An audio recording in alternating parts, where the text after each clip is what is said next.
Now, one final thing that we should discuss here, saving selections that you've made. Obviously, with a piece of artwork like this, it's pretty tricky to make some selections, so it would be a shame to lose your selection. So what I'm going to do is I'm going to make some sort of a selection. In fact, let's say, for example, that I want to select all of these stars all the way around the circle here. I could hold down Shift and go ahead and click on all of them, but I'm going to use one of the new commands that we just learned. So I'm going to select one of the stars here.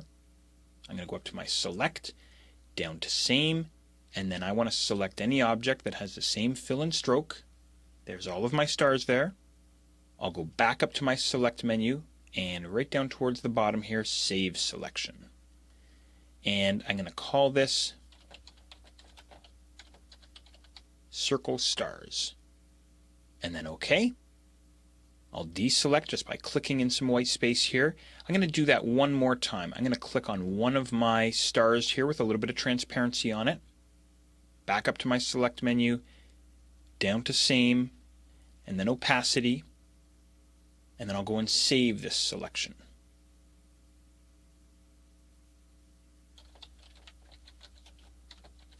And I'll call this Opacity Stars, and then click on OK. So I've just saved two selections.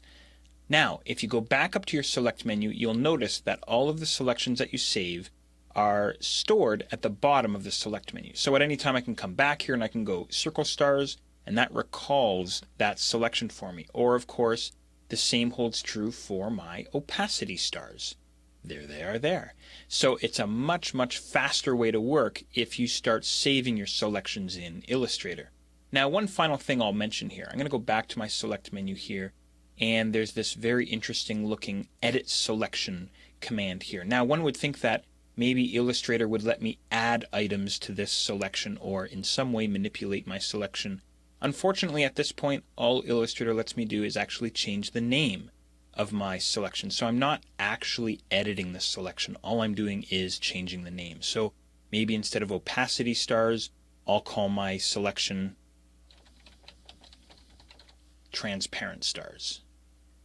So that's how that Edit Selection command works there.